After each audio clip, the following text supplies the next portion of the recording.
Jingga di sudut mata, siluet perempuan tua tampak merana.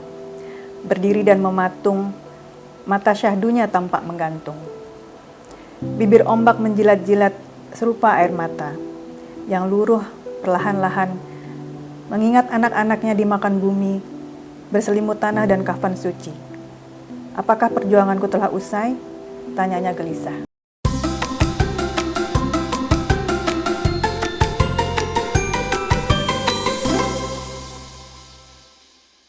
Halo, ketemu lagi dalam ngobrol bareng penulis ya. Saya juga pernah menulis. Ya, ketemu lagi dengan saya Ellen Pratiwi. Kali ini dengan teman-teman dari perempuan penulis Padma ya. Oke, dan mereka ini baru saja meluncurkan buku kumpulan puisi yang terbaru, yaitu judulnya adalah Rupa Cinta. Pasti banyak cinta yang ada di sini ya. Beberapa episode lalu saya sudah ngobrol-ngobrol dengan ketua kelasnya, yaitu Ibu Wina Bojonegoro, kemudian dengan Kak GP.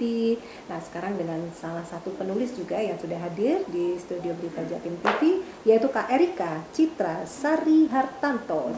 Namanya bagus banget. Kayak nama kasih. ini. Nah, yang nama menteri. Oke. Tapi di akrabnya panggilannya apa, Kak? Erika. Kak Erika. Oke, Kak Erika. Terima kasih sudah berkenan datang untuk Terima kali kasih ini. juga. Ngobrol soal ceritanya Anda bisa bergabung sebagai salah satu penulis di buku kumpulan puisi Rupa Cinta ini dari Perlima. Ngomong-ngomong, gabung di Perlima mulai kapan, Kak? Sebenarnya tahu Kak Jumin Bojonegoro itu dari temen Kak Komang Aryani. Saya kan S1 bareng Oh iya, maaf. Kak Komang Beliau Aryani. ini juga sebagai seorang dosen di Universitas Trunojoyo Madura. Nah, dan jurusannya adalah Sastra Inggris. ya. Jadi beberapa episode ini saya benar-benar ketemu dengan beliau sastra ya, agak minder. Oke, jadi apakah latar belakang Anda itu terus jadi pengen jadi penulis atau sebenarnya enggak aja gitu? Aja gitu. Waktu itu karena pandemi kan, jadi semua di rumah gitu Cari kan. kesibukan gitu Ya, ya. daripada saya pikir saya tuh gila di rumah aja, mending saya keluar dari sarang kemudian melakukan sesuatu yang nggak berbeda gitu. Latihannya tapi online kan waktu itu ya? Iya, betul, online. Ikut pelatihan apa pertama kali di Perlima? Saya kalau pelatihan enggak ya, tapi waktu itu ikut ada event menulis pandemi itu. Nah, kemudian saya nulis bareng itu ya. Nah, ternyata terpilih gitu kan, kaget juga waktu itu. Gak nyangka juga gitu. Itu sebenarnya sudah terlihat dari auranya itu pasti lolos ya. Oke, terus senang dong ya, satu tulisan atau dua tulisan Waktu itu kirim satu. Nah, tegangnya itu ketika revisi. Nah, siapa yang merevisi? waktu itu yang merevisi Kak Wina. Oh, langsung Kepala sekolahnya gitu kan. Nah, itu kayak ngerjakan sidang skripsi gitu. Dibedah gini. Aduh, waktu itu pusingnya gimana gitu. Banget, bongkar banget. Pusing berhari-hari itu gimana gitu. Tapi lulus ya akhirnya ya. Akhirnya alhamdulillah lulus gitu loh maksudnya. Setelah proses itu ya. Tapi artinya apa yang jadi masukan Kak Wina itu kan benar-benar bermanfaat gitu Banget. Tema judul apa waktu itu yang diambil? Aku lupa. Oke, COVID, tapi kan seputar COVID atau bukan? Iya betul. Cuma waktu itu aku ngambil intinya adalah karena COVID nggak bisa pulang ini kan menjelang setelah Lebaran itu kan biasanya kita pulang kan. Nah, jadi hari itu, karena hal COVID itulah maka nggak bisa pulang. Nah, perasaan rindu itulah yang saya tuliskan di cerpen itu. Sebenarnya Anda beruntung gitu yang mengkurasi adalah Bu Wina. Saya selalu kebagian Mbak Judes itu soalnya. Hidup saya agak ngenes kalau nulis. Karena saya pasti nurut kalau dikasih tahu Mbak Judes itu. Itu istilah dari teman kita namanya Kak Didi Cahya. Dia juga salah satu tim dari Perlima yang suka jadi editor juga ya. Oke, itu lolos. Terus penasaran, bikin lagi. Nah, kalau puisi ini gimana? Apakah Kak Erika ini sudah merasa, oh saya sudah sering bikin puisi, gampang dong. Artinya saya pasti gabung di buku ini. Gimana? Awalnya gimana? Enggak sih, saya sebenarnya justru menghindari puisi. Karena di prodi saya kan ada mata kuliah puisi dan prosa gitu kan. Nah, ketika itu saya menghindari, jangan saya pokoknya yang ajar puisi. Nah, lah kok terkutuk. Karma. Jadi puisinya di sini ada berapa nih judulnya? Ada 2. Oke, awalnya nggak suka bikin prosa atau puisi lah, kok ternyata malah bikin puisi. Ceritanya gimana? Nah, itu kan karena waktu itu ada pelatihan. Nah, kemudian namanya kami ditantang untuk ditantang. ayo bikin puisi gitu kan. Nah, waktu itu Berapa orang waktu itu yang ikut? Banyak dong? banyak banget Banyak gitu. banget ya. Yang lolos cuma 23 nih ya. Betul, Oke, betul. terus ikutlah. Berapa hari itu pelatihannya? Waktu itu pelatihannya ada 3 narasumber ya. Jadi itu apa namanya? Tiap masing-masing hari beda narasumber. Iya betul. Oh, oke. Nah jadi setelah pelatihan itu ciri khasnya per 5 kan setelah ada pelatihan maka ada praktik gitu kan. Iya, Nah kemudian kami mengirimkan ada 5 puisi. Nah dari 5 puisi itu 1 cuma puisi saya yang lolos. Nah setelah itu kan event Hari Ibu itu bulan Desember itu kami diminta untuk mengirimkan 3 puisi. Dari 3 itu 1 juga yang lolos. Jadi hanya 2. Dua. Itu gimana? Apakah langsung Mbak Erika langsung oke atau aduh nyari inspirasinya susah, judul apa nih gimana gitu? Mikirnya gimana Nyari tuh? inspirasinya susah itu, bener. Coba saya lihat. Susah banget. Gimana ceritanya? Akhirnya nemu yang apa nih Kak Erika? Nah akhirnya yang ini puisi yang saya sehari-hari gitu loh kan sifatnya personal banget ya, terutama yang judulnya Tuti Tutata Tutat itu buat saya itu sangat personal. Aduh ini ada puisi judulnya seru banget, Tuti Tutata Tutat. Aduh artinya apa ini Kak maksudnya? Ini ada di situ. Oke. Dia Tuti Tutata Tutat itu sebenarnya apa? Siang kala itu tawarannya menggema, menggema tidak memakin. Siapa? Oh, Tuti Tutata Tutat itu adalah roti mentega coklat. Ini siapa yang ngomong Anak seperti saya ini? yang ngomong seperti Anaknya, makanya gue pikir ini bahasa Prancis atau gimana. Ternyata ini adalah roti mentega coklat. Betul. Oke, Jadi ya, saya ya. bikin puisi ini untuk mengabadikan momen itu sebenarnya. Baik. Makanya buat saya itu sangat personal. Aduh ini yang jingga di sudut mata ini agak serem-serem gimana nih kalau saya lihat nih ya. Nah waktu itu habis selesai lolos kan mesti ketemu dengan Pak Deyus dong ya, karena di puisi kumpulan puisi Rupa Cinta ini semua penulis mendapatkan karya istimewa dari pelukis Yus Wibowo gitu ya. Betul. Waktu ini apa nih puisi apa yang dilukis Ini di sini puisi Bapak Yus? gambar dari puisi saya yang Tuti Tutata Tutat itu. Oh iya karena ada coklat-coklatnya nih. Ya ada Ya, roti coklat gitu ya. mentega. Saya mungkin yang jingga di sudut mata ini agak serem-serem gimana gitu ya. Kalau ini inspirasinya dari mana jingga di sudut mata ini? Ini jingga di sudut mata itu kalau sebenarnya katanya Kak Stebi itu mengabadikan freeze moment ya. Jadi ketika waktu itu saya pulang di mobil, kemudian dari Madiun kalau nggak salah, kemudian di sudut kiri saya itu matahari terbenam gitu. Nah, kemudian terlintas saja ada jingga di sudut mata saya gitu. Dan baru saya kembangkan ini. Baiklah, oke. Kira-kira setelah mungkin tadinya nggak suka nulis puisi, kemudian mencoba membuat ini, jadi gimana perasaannya itu? Artinya, oh ternyata mudah, oh ternyata saya bisa gitu. Ada pencapaian apa yang dirasakan Mbak Erika? Sebenarnya nggak nyangka ya, sangat sama sekali nggak menyangka, karena memang buat saya tuh puisi itu susah banget gitu loh. Bahkan sampai sekarang pun kalau misalnya ada event saya hindari deh. Tapi sudah kadung loh, ini sudah jadi loh. Makanya. Anda sudah mencatatkan nama sebagai seorang pembuat puisi gitu kan, nggak bisa diingkari. Jadi pengen lagi atau nggak deh gitu? Saya mikir dulu deh. Nanti saya bilang Bu Wina untuk meracun lagi, katanya mau berhenti bikin puisi Bu Wina, jadi tolong disemangati lagi. Ternyata bisa kan ya gitu. Oke. Saya pengen tahu ini, yang penasaran adalah jingga di sudut mata. Ini tadi kan perjalanan, kemudian ada apakah itu ketika dibaca akan kita akan kepikiran seperti itu. Monggo silakan Kak Erika. Yuk kamera silakan. Jingga di sudut mata. Jingga di sudut mata, siluet perempuan tua tampak merana. Berdiri dan mematung, mata syahdunya tampak menggantung. Bibir ombak menjilat-jilat serupa air mata, yang luruh perlahan-lahan, mengingat anak-anaknya dimakan bumi, berselimut tanah dan kafan suci. Apakah perjuanganku telah usai? Tanyanya gelisah. Wah, luar biasa. Ini nih, bibir ombak menjilat-jilat tuh, luar biasa dalam ini. Kalimat yang tidak pernah saya temui ini. Anak-anak dimakan bumi juga. Jadi bayangannya apa? Maksudnya ini anak-anak sebagai apa ilustrasinya? Ini sebenarnya lebih ke ini sih, bumi yang sudah tua. Itu kan banyak pembangunan dan sebagainya. Nah, bumi itu kan sering diibaratkan sebagai perempuan. Nah, jadi ibu gitu. Ya betul. Jadi ibu yang sedih melihat anak-anaknya itu apa ya, fade away atau apa ya istilahnya, berganti. Ya punah dan Punah. usai karena kerakusan manusia sendiri gitu. Oh begitu, itu idenya luar biasa loh ini, dengan kalimat-kalimat yang luar biasa. Mata syahdunya tampak menggantung, aduh ada mata menggantung, bayangin deh. Oke, luruh perlahan-lahan. Nah ini nih kayak yang begini-begini nih saya nggak mahir gitu, makanya saya nggak ikut kelas puisi. Nanti saya jadi puisi apa adanya, boleh nggak sih sebenarnya nulis puisi dengan kata-kata apa adanya itu? Boleh aja kok, iya Jadi betul. nggak usah pakai istilah yang begini-begini ya. Yang penting maknanya, jadi nggak usah takut ternyata ya. Sekemampuan Anda untuk punya apa namanya tuh kosakata itu nggak harus selalu yang bersastra begini ya. Betul. Terus hubungan antara penulis-penulis ini sampai hari ini gimana? Apakah masih ada grup khusus puisi atau udah kembali lagi ke grup besar per 5 lagi?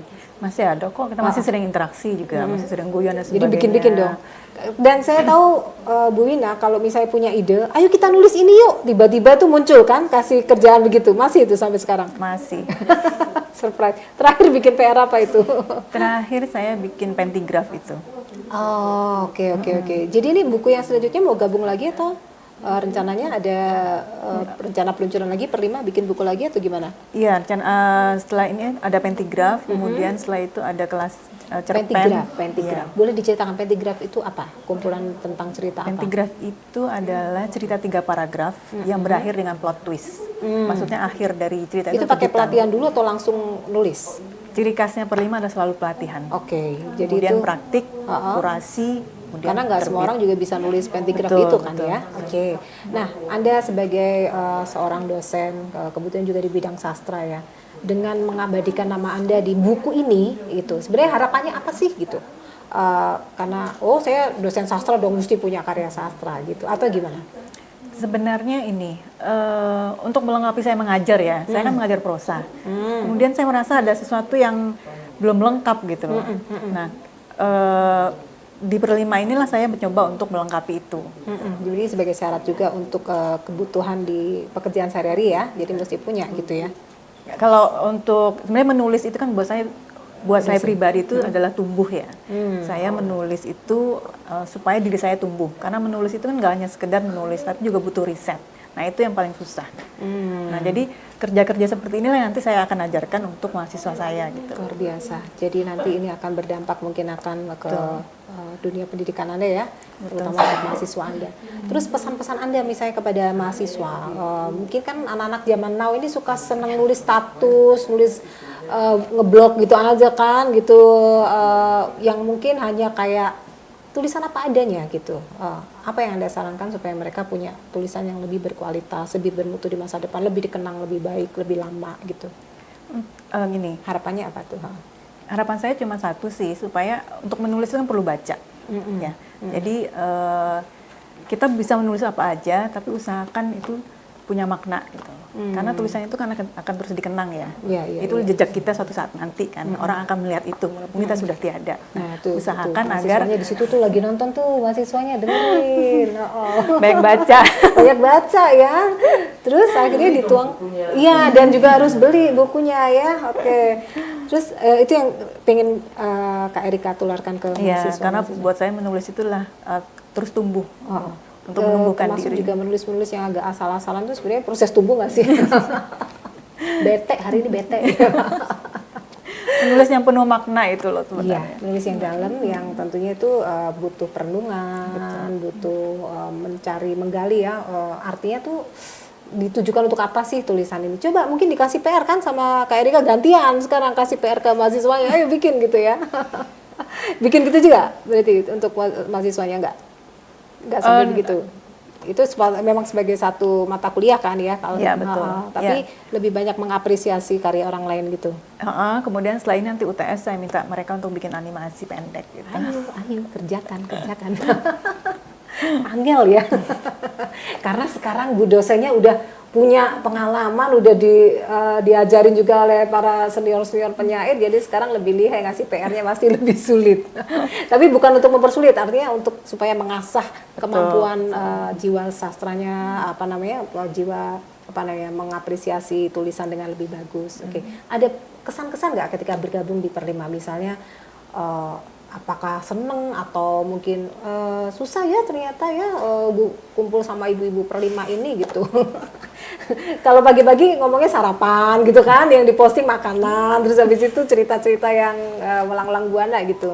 Gimana? Senengnya ikut perlima tuh apa sih gitu? Jujur aja ya, saya tuh senang banget ikut perlima gitu loh. Oh, Karena oke. maksudnya kita tidak hanya kumpul untuk senang-senang, tapi juga kumpul untuk mengasah otak gitu. Ih, benar sekali. Jadi monggo kalau misalnya para perempuan mungkin mencari kesibukan atau seneng menulis atau pengen membuat sesuatu yang berarti di masa depannya, gabung di Perlima ini bagus ya. Betul. Perlima adalah perempuan penulis Padma. Nah, Padma itu adalah Padmedia yang dibidani oleh Ibu Wina Bojonegoro, seorang penulis yang sangat senior dari kota Surabaya. Sekarang sudah berapa ratus tuh anggotanya, udah banyak banget ya. Banyak. Dan itu dari banyak kota, dari bahkan yang di luar negeri juga banyak. Saya sendiri juga gabung tapi banyak mendengar. Tidak komen karena ahli-ahli semua yang di situ nulis minder Bu gitu ya. Terus untuk pelatihannya itu ya begitulah, pengen ikut pelatihan habis itu nggak jadi lagi.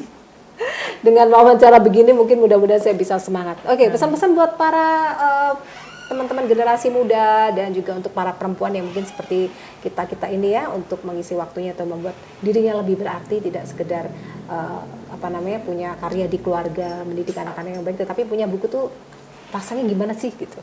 Mungkin bisa disemangati.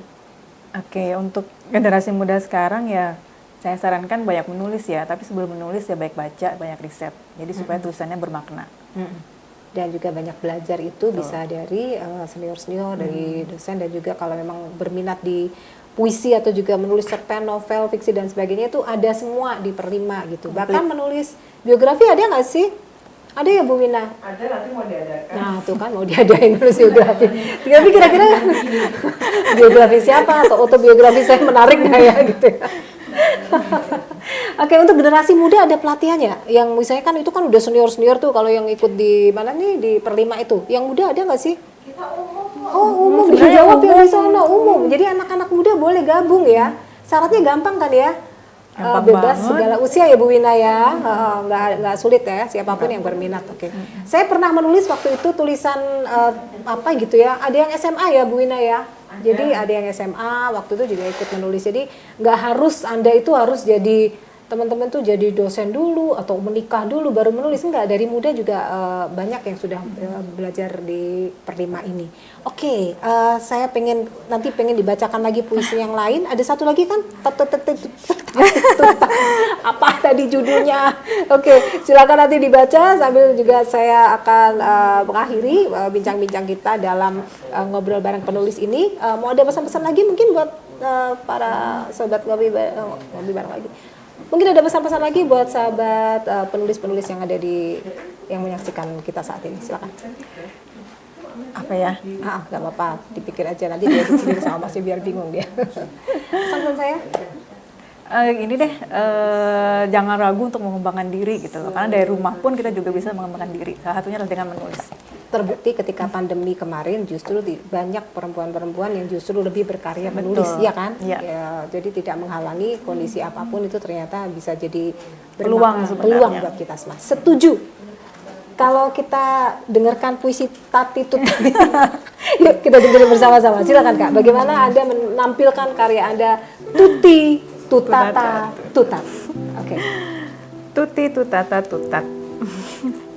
Siang kala itu tawa renyahmu menggema, mengaliri dinding rumahku, mengaliri dinding sanubariku, mengambang di udara dan tertiup angin. Memasuki indera pendengarku, tuti tutata tutat, tuti tutata tutat. Katamu sambil menuntunku erat. Jadi tuti tutata tutat itu adalah roti mentega coklat. Dan ini pasti ditulis di dalam rumah. Ya. Oke, kita berikan tepuk tangan. Dia bisa cepet banget dong ngomong tutat itu. Kalau saya baca bisa kesleo itu ya. Baik. Terima kasih banyak Kak Erika. Sukses Terima kasih selalu. juga. Semoga Anda bisa ketemu lagi dengan saya untuk tulisan yang selanjutnya. Rencana nulis di apa? Pentigrafi ya. Kita tunggu nanti datang lagi ke sini bersama mahasiswanya juga, dibawa semua ya ke sini ya.